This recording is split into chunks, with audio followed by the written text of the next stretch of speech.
মিয়াই মোক বহুত সহায় কৰিছে। সন্ধিয়া ওলাই গলেই ভয় নালাগে মোৰ। আমি সুখেৰে মিয়াৰ মাজত থাকো।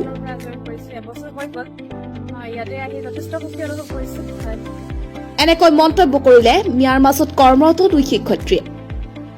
সম্প্ৰতি সময়ত মিয়া আৰু অসমীয়া বিষয় স্পৰ্শকাতৰ বিষয় হিচাপে বিবেচিত হৈছে।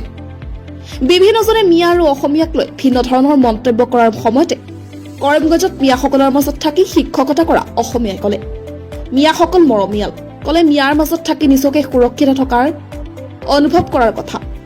কৰিমগঞ্জত মিয়াৰ মাজত থাকি শিক্ষকতা কৰা শিক্ষয়িত্ৰীয়ে কলে এনেকৈ।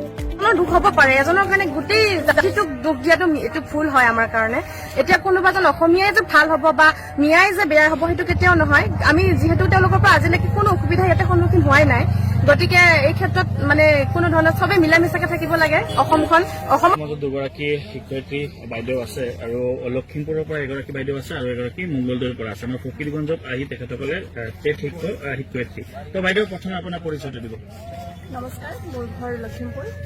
মই 2020 চনত ইয়াত আহিছো ফকীৰগঞ্জত। 4 বছৰ হ'ল? 4 বছৰ হয়। কিবা অসুবিধা পোৱা নাই? একো অসুবিধা পোৱা নাই বৰ্তমান। নামটো চলি আছে? নামটো কৈ দিব বাইদেউ। নামটো ৰীমা পেগু হয়। বাইদেউ নমস্কাৰ, মোৰ নাম ৰীণা বৰুৱা চলিহা।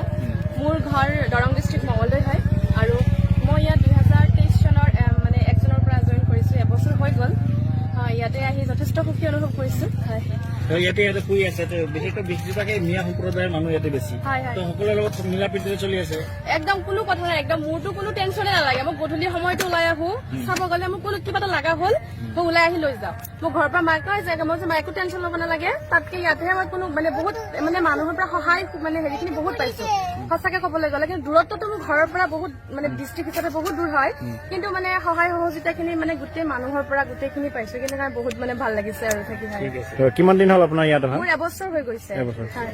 ইয়াতে আমাৰ সংখ্যালঘু মানে মিয়া সম্প্ৰদায়ৰ মানুহ বেছি আছে, সেইটো ফালৰ পৰা আপোনালোকে কিবা অসুবিধা বা কোনো ধৰণৰ অসুবিধাৰ সন্মুখীন হবই লগা হোৱা নাই এতিয়ালৈকে। আৰু বৰ্তমান সময়ত দেখা গৈছে যে আপাৰ উজনি অসমত যেনেকুৱা ধৰক শিৱসাগৰ বা তিনিচুকীয়াত আমাৰ এইফালৰ লেবাৰ শ্ৰেণীৰ মানুহ কিছু গৈ তাতে জীৱিকা অৰ্জনৰ বাবে গৈছিলে, তেওঁলোকৰ ওপৰত অত্যাচাৰ হোৱা দেখিবলৈ পায়। সেইটোৰ বিষয়ত কি প্ৰতিক্ৰিয়া দিব আপুনি? হয়, সেইটো এতিয়া কেনেকুৱা এটা এতিয়া কি ষড়যন্ত্ৰ চলি আছে সেইটো এতিয়া গম নাপাম, কিন্তু তাৰমানে সেইটো হ'ব নালাগে।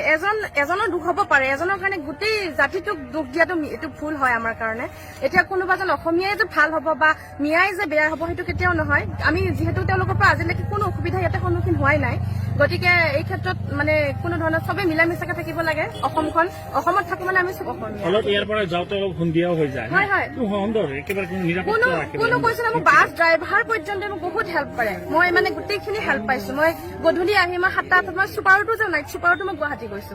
কোনো ধৰণৰ অসুবিধা মই আজিলৈকে মানে সন্মুখীন হোৱা নাই আৰু চব মানুহৰ মানে ইমান সহায়খিনি বহুত আছে। কিন্তু তেওঁলোকৰ সেইখিনি মই মানে তেওঁৰ ওচৰত সদায় মানে তেওঁলোকৰ ওচৰত চিৰকৃতজ্ঞ। ভাল লাগিছে।